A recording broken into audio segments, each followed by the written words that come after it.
Salve progressistas, eu sou o Clayson. Quase 2 meses depois, porque a gente está já no último dia do mês de fevereiro, daqui a pouco já é março, o Bolsonaro resolveu se manifestar a respeito dos terroristas do 8 de janeiro. Observe que passou esse tempo e agora ele resolveu fazer alguma fala para defender os terroristas. É importante a gente deixar claro, tá? O Bolsonaro não terminou o mandato dele. Ele fugiu do país. Ele saiu daqui como um foragido e como covarde que ele é. Ele saiu do Brasil antes de terminar o mandato dele. Isso é importante sempre deixar claro. Depois disso, ele vai para os Estados Unidos e começa a gastar uma fortuna do nosso dinheiro, do seu, do meu, para se manter lá. Porque, apesar dele estar usando a casa, a gente não sabe agora se ele continua ou não, ele está fazendo viagens, pelo menos agora, né? Tivemos essa viagem que ele fez aí, mas ele está lá nos Estados Unidos. Apesar disso, ele precisa de segurança, de um aparato, porque é um ex-presidente do Brasil, é um ex-presidente da República. E todo esse pessoal tem diária de hotel, tem alimentação, salário, tudo. Então, esse aparato para manter o Bolsonaro nos Estados Unidos, ele é milionário. E aí ele resolve, então, agora, fazer uma defesa estúpida, ridícula, dos terroristas. Vou trazer em detalhes para você, nós vamos abordar fala por fala do que ele falou ali palestrou, né? Ele está fazendo palestras agora. E tem gente disposta a pagar por isso, porque ele cobra para fazer isso. Quando ele não podia cobrar. Dentro da lei, lá nos Estados Unidos, ele não pode, num visto de turista, trabalhar. Ele não poderia. Mas você sabe que esse pessoal está pouco se importando com legalidade. Você sabe disso. E eles cospem na cara das instituições. Lá nos Estados Unidos, inclusive. Eu vou trazer aqui para você antes um vídeo do presidente da Espanha. Eu quero que você preste atenção, porque o presidente da Espanha, ele vai explicar a visão sobre o que é a extrema-direita, ou os ultradireitistas. Gente como o Bolsonaro e gente como esses apoiadores do Bolsonaro. Especialmente no perfil desses terroristas que estão presos. Veja esse vídeo que você vai entender que o pensamento, nós estamos falando lá da Espanha, nós estamos falando do que está acontecendo na Espanha, na visão do presidente da Espanha, e você vai perceber como que esse movimento de extrema-direita ele é idêntico no mundo todo. Aqui no Brasil não seria diferente. Mesmo porque todo esse movimento nosso aqui, ele veio em função dessas campanhas multinacionais, né, supranacionais, que tomam o mundo dentro de um escopo de direita que é praticamente o mesmo em qualquer parte. Então, a extrema-direita no Brasil é a mesma da Turquia, é a mesma dos Estados Unidos, é a mesma na Itália, na Espanha, na França. Você vai prestar atenção agora aqui e vai entender a fala do presidente da Espanha. Está em espanhol, até peço desculpas, eu não consegui uma tradução, mas vai dar para você entender. Si queréis reconocer a un ultraderechista, hay un método que no falla. Y es siempre se opone a cualquier avance social. Se opone a la subida del salario mínimo. Se opone a la subida de las pensiones. Se opone a reducir la precariedad laboral. Se opone al ingreso mínimo vital, diciendo que es una paguita. Se opone a la fiscalidad justa. Se opone a las políticas de igualdad entre hombres y mujeres. Niega la evidencia científica de que estamos ante una emergencia climática. Y cuando no consigue bloquear esos avances por vías democráticas, porque la ciudadanía les da la espalda, lo que hacen es oponerse a la democracia y recurrir al asalto de las instituciones democráticas. Recorrer ao assalto, à tomada das instituições democráticas. Esse é o Pedro Sánchez, presidente da Espanha, explicando em detalhes o que é a extrema-direita. Você acha que tem alguma diferença com o que acontece, por exemplo, aqui no Brasil? Não é exatamente a mesma coisa? Inclusive com o negacionismo, no caso ele falou sobre as questões climáticas, aqui no Brasil, além disso, tem essa questão antivacina, que é uma vergonha.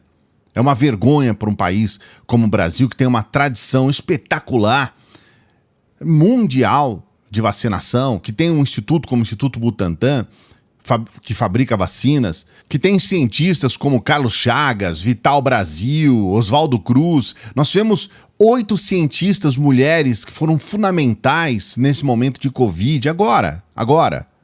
E a gente simplesmente começou a ter um grupo de imbecis, de aloprados, de estúpidos aqui no Brasil, anti-vacina, por causa da extrema-direita. Eu vou trazer aqui para você esse discurso do Bolsonaro para a gente entender o nível da desonestidade, da cara de pau e da cafajestagem. É importante a gente analisar cada detalhe desse discurso que ele fez lá, porque é aí que a gente vê como que essas pessoas da extrema-direita gostam, é um prazer, eles gostam de ser enganados. Só que antes eu quero pedir para você dar o like, você vê, nós deixamos seguir um pouquinho o vídeo e você já tinha esquecido de dar o like. Então é por isso que eu tô aqui para lembrar, porque o like é muito importante. O seu like é fundamental para o nosso trabalho, então dê o like. E eu quero agradecer as pessoas porque eu tava triste, a gente não tinha chegado aos 440 mil, aí eu fiz o pedido e já passamos os 440 mil, então obrigado. Eu tenho que agradecer também, né? Não é só pedir, tem que agradecer. Então obrigado e seja inscrito, seja inscrita do canal. A gente tem um trabalho muito sério, a gente traz informações, você vê aqui, ó, colocamos o presidente da Espanha, a gente roda o mundo inteiro para levar para você informação de qualidade. Vamos trazer um pouco desse vídeo lamentável do Bolsonaro. No Brasil passou tudo a ser fake news, atentado contra o Estado Democrático de Direito. Nós temos agora, vai completar 2 meses, né, 900 pessoas presas, tratadas como terroristas. Tratadas não, elas são terroristas. Elas fizeram um ato terrorista. Você pode ter uma interpretação diferente. Uma ou outra pessoa... Tem gente que, nossa, você fala, não pode chamar de terrorista de jeito nenhum.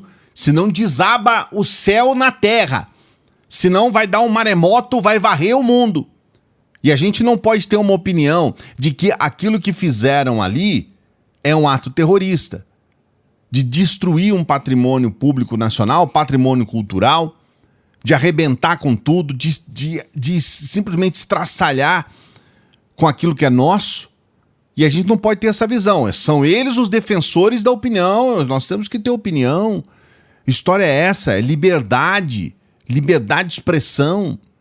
Que não foi encontrado quando foram presas um canivete sequer com elas. E estão presas, chefe de família, senhoras, mães, avós. Ué, mas tem muita gente presa que é chefe de família, que é senhor, senhora, que é mãe, que é avó. Isso não diz nada a respeito. Agora, é importante a gente deixar uma questão clara aqui. Essas pessoas estão presas não é ao acaso, elas foram presas em flagrante. Essas pessoas, elas foram presas em flagrante. Presas. E ontem o ministro da Justiça declarou, são pessoas muito perigosas. O Marcola não, trouxeram o Marcola para o convívio próprio dele agora no DF. Esse não tem perigo nenhum. Mas essas pessoas que estão presas, 900 aproximadamente, são perigosas. É falsa equivalência, né? Usar o Marcola. Vamos usar o Marcola aqui para fazer uma falsa equivalência. O que tem a ver uma coisa com a outra? Qual que é a relação? O Marcola, ele voltou para Brasília. Ele estava em Brasília, saiu de Brasília e voltou para Brasília. E isso não tem nada a ver com o STF, isso não tem nada a ver com o governo federal. Isso é uma coisa do DEPEN, do Departamento Penitenciário Nacional. Eles têm esse trabalho de inteligência e eles fazem essas mudanças que são rotineiras. E aí ele entra no meio do assunto para trazer uma falsa equivalência, para tentar de alguma forma mostrar que, o Marcola não sei o quê. Você entende a falsa equivalência? Você entende como é canalha usar esse exemplo? O Capitólio brasileiro. Quem está preso aqui no Capitólio americano? A grande maioria está solta, está respondendo o processo, né? O devido processo. No Brasil, não. Eita, peraí. De fato, o que aconteceu no 8 de janeiro não é igual ao Capitólio, o que aconteceu nos Estados Unidos no Capitólio. É muito pior. É muitíssimo pior. O Capitólio foi uma ação de um dia. Um dia. Eles foram lá e invadiram uma das casas. certo? Um dia que invadiu o Congresso. Aqui, a coisa foi muito, muito, muito pior. Primeiro porque, assim que o Bolsonaro perdeu as eleições, e isso é importante deixar claro, eles já foram para a porta dos quartéis. Logo aí, já imediato. Eles ficaram mais de 2 meses na porta dos quartéis. Ali eles tiveram a participação de militares, e agora o chefe deles está entregando esses militares golpistas para a justiça. Nós tivemos a participação de militares. No Capitólio foi exatamente o inverso. Foram os militares que resolveram a situação ali dentro e foram os militares que fizeram essa ação para prisão. É o inverso. Aqui nós tivemos a participação de militares. Nós tivemos o financiamento, nós tivemos um monte aí de empresários, de empresas mesmo, financiando não só o 8 de janeiro, como todo esse momento em que eles estiveram na porta dos quartéis. Nós tivemos, além da invasão do Congresso, como foi o Capitólio, nós tivemos a invasão do Palácio, a casa que representa o Executivo, nós tivemos a invasão do STF. Nos Estados Unidos não teve invasão da Corte, não teve invasão da Casa Branca. Imagine você se eles tivessem invadido a Casa Branca. Só imagine. Então, veja bem, a situação foi muitíssimo pior. Invadiram os 3 poderes, as casas que representam os palácios, que representam os 3 poderes. Foi muitíssimo pior. Eles ficaram mais de 2 meses em porta de quartel pedindo golpe militar.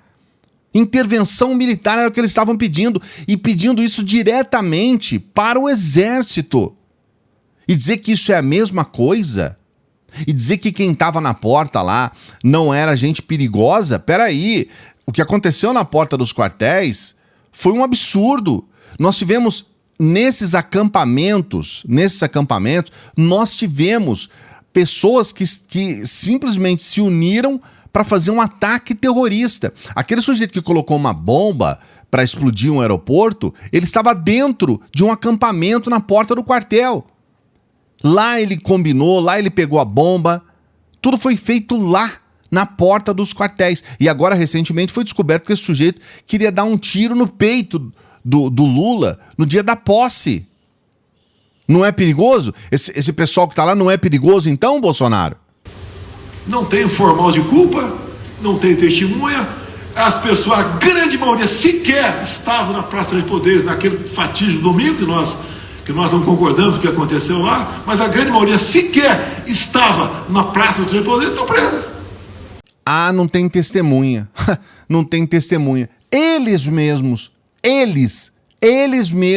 produziram provas contra eles mesmos. Eles estavam se filmando. Eles estavam com o celularzinho na mão se filmando.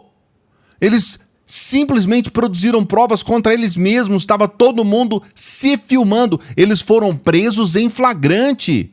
E eles mesmos filmaram a atitude deles mesmos. Seu cara de pau. Seu mentiroso. Isso é o nosso Brasil. Essa é uma insegurança para todos nós. Ah, é uma insegurança para ele. É inseguro para ele. Olha, eu vou dizer uma coisa para você. Esse sujeito tá vindo aí, hein? Esse cara vai ter que vir aí porque ele vai ter que fazer essa tal operação dele aí. E ele vai fazer aqui no Brasil. E vai ter gente falando mito. Vai ter gente fazendo recepção para ele em aeroporto. Pode ter de novo essas cornociatas aí, que é esses aloprados andando de moto. Pode ter um monte de coisa em cima. Então, mais do que nunca, esse sujeito é uma afronta à democracia. Como nós colocamos lá no início a fala do presidente da Espanha.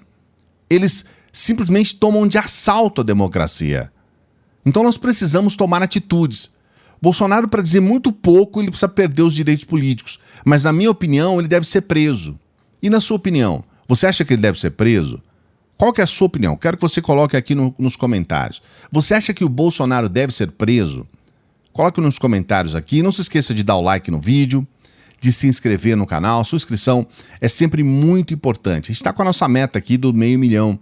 E para isso a gente tem feito a nossa parte. Estamos gravando vídeos todos os dias para você, de segunda a segunda, trabalhando para a gente chegar lá. Então ajude. Você também pode ajudar o nosso trabalho por intermédio do Apoia-se. Você pode ser um membro aqui do nosso Apoia-se e você pode ser um membro do canal. Sendo membro do canal, você vai participar do nosso grupo especial aqui do WhatsApp. E você pode nos ajudar com qualquer valor, só se você puder e se você quiser. Qualquer valor pelo Pix, ok? Dê essa força aqui pra gente. Se você não puder, não tem problema, ajuda quando você puder. Você também pode compartilhar, você tem essa setinha aqui pro lado, que você clica e você compartilha nas suas redes sociais. Você pode ajudar para que o nosso trabalho continue. Outros brasileiros precisam ter acesso ao nosso material, para entender, para que a gente possa ter respostas a essas coisas absurdas que são ditas pela extrema-direita brasileira. Um grande abraço, até a próxima.